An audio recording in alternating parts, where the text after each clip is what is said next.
Charlie Hall, winter is here. Dun, dun, dun, dun, dun, That dun, that dun, shit's dun, not even dun. coming anymore. It's like No. here, look outside your window. Snow is falling. It's gonna be a white Christmas. So let's all gather around the fireplace, and then you can tell me about this Game of Thrones game that Telltale made. Oh my gosh, this Game of Thrones game that Telltale made. That was, by the way, a really good introduction. I hit on a lot of things. I summoned up some holiday nostalgia. I really threaded the needle there.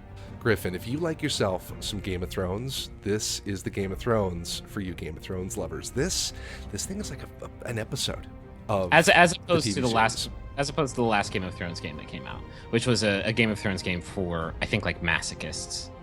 Oh, was that the mobile one or something? Yeah, no, the action RPG. Anyway, let's talk about this game. We're getting sidetracked.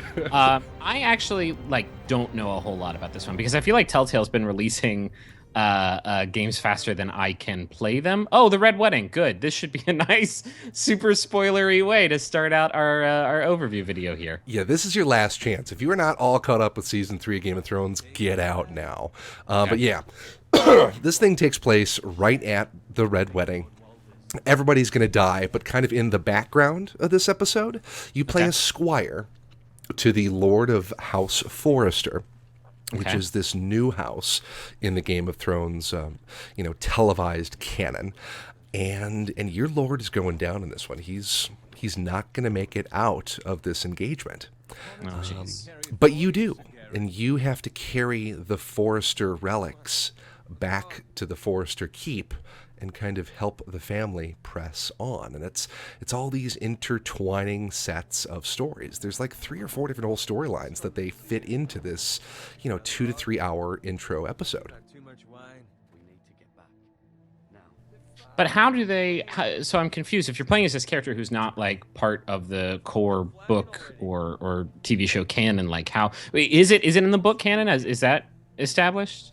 I don't believe that this is a house that's featured in the book. I'd have to go back and check on that. I'm not all read up on my Game of Thrones lore, unfortunately, but it's a new house to me as a fan of the TV show. Shit.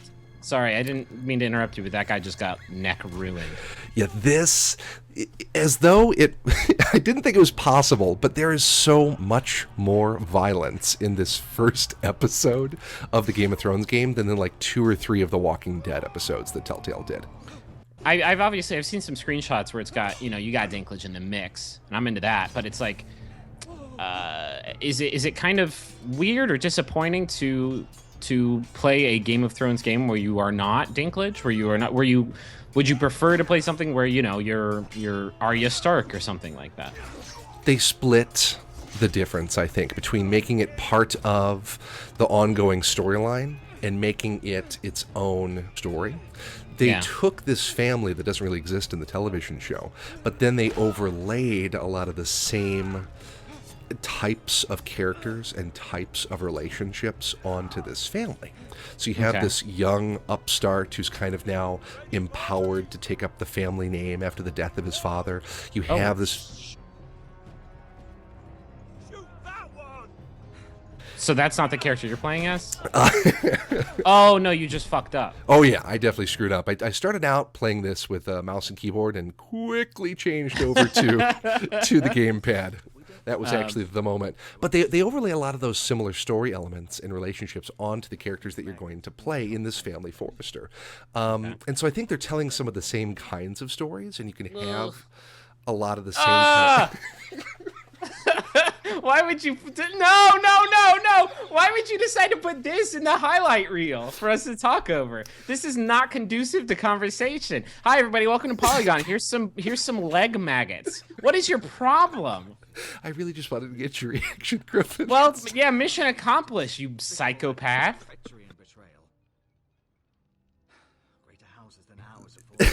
I've calmed down now. Now that we're past leg wounds, I really think that the art style, more than anything else, works really well. It's the same Telltale art style that you've seen in their last couple of games, but with this kind of lighting and this kind of oily, murky, smoky environment, it works so much better, I think. It really is actually a pretty good way to describe it, because it does look a lot less, I think, like comic booky than the other games that they've released. God, this year, geez, what a year for them. So obviously that was the Red Wedding. in the first episode, does it tie into any other, sort of familiar Keystone events? Oh, definitely. Yeah, the marriage between Marjorie and the boy who would be king down at King's Landing is kind of in the planning stages. So we get to kind of see some of the background of that. But also you've got all of the fallout from the Red Wedding. So there was some of that interstitial, power vacuum that happened after the death of the Warden of the North. And now you've got these other minor houses, including Forrester, fighting for control, and this is one of those little confrontations here. That's fascinating. I mean, I don't know. I think it's a really interesting project, and it's been interesting just to sort of watch Telltale's prospects, I guess, develop since they first found enormous success with the Walking Dead games, in seeing like what properties they've been entrusted with. Like the fact that I talked about this in the overview we did for Tales of the Borderlands, which just came out a couple weeks ago. But like the fact that another game developer was so willing to entrust their baby to another game developer was really impressive. And this seems like sort of the biggest feather in their cap to date. Have they done good by it, do you think? I really think they have, and they've done that by forging a strong partnership, I think, with the television series. You've got the actors from the television series, like more than a couple of them, offering their voiceover work for this game. And it's really good voiceover work. I mean, this is the much better VO than we heard from Dinklage in all of Destiny, I feel. Well, yeah, because he's playing Game of Thrones Dinklage. You got it.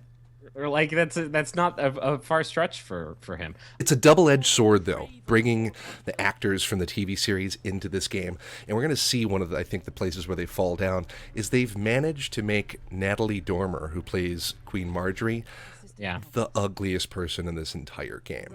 Such a fine-looking actress. She looks like N64 Link. Yeah, that's probably fair. Is that true of a lot of these people? I guess that's the weird thing, because this is like the first time, unless I'm mistaken, that Telltale has like put people into their game who are based on real life human beings that play these people in the TV show, right? Like how does Digi Dinklage come off in that transaction? Digi Dinklage, he's going to come right up here. I think a lot of time was spent on the eye rolls that Peter Dinklage employs in this game. Oh, sure, and that's that's a good use of their time, I think. Because if he didn't have those, then what's the goddamn point of having him in the game at all? Exactly, and I think it holds up. Cersei also makes an appearance. Queen Cersei makes an appearance and does a really fine job. I think her graphics in this game are probably the best portrayal of one of the real life actors of all of the ones in this episode. So one of the things that I've read about this particular chapter, and I think that this is probably true of a few of Telltale series, is that the first episode is kind of maybe not as thrilling as the other episodes are maybe being set up to be. It's a lot of just that. It's a lot of setup and a lot of building towards what's going to happen. Did you get that impression from the first episode, that it's sort of a rebuilding chapter? Yeah, it's totally table setting. They're really going to great lengths to make this a very wide episode, and I'm looking forward to the follow-up pieces being a lot more specific to individual characters' kind of storylines. But yeah, this one was pretty broad without a lot of specifics involved in it, but I think it pulled it off. Unfortunately, I think that the one of the only ways to buy it, at least on Steam right now, is to buy the whole season, right? I don't think you can just get one episode. In for a penny, in for a pound, right? Exactly. So whether or not it goes off the rails, you're still paying for all of it up front. $25 is not a lot to ask for. I've always thought these games are a pretty good value, even if you're buying them piecemeal. But $25 for five, or is it 6 chapters for Game of Thrones? I believe it's 6. Yeah, they actually went beyond the norm. Yeah, that's pretty good value, man, if you ask me. Yeah, and a lot of the gameplay so far, kind of melee stuff. Yeah. But then the rest of it ends up being sort of this, these kind of word battles and kind of word battles. I like that. So we'll see how that plays out in the episodes to come. They were the Wardens of the North. We all served at the pleasure of the king. Clever girl. Perhaps too clever for her own good.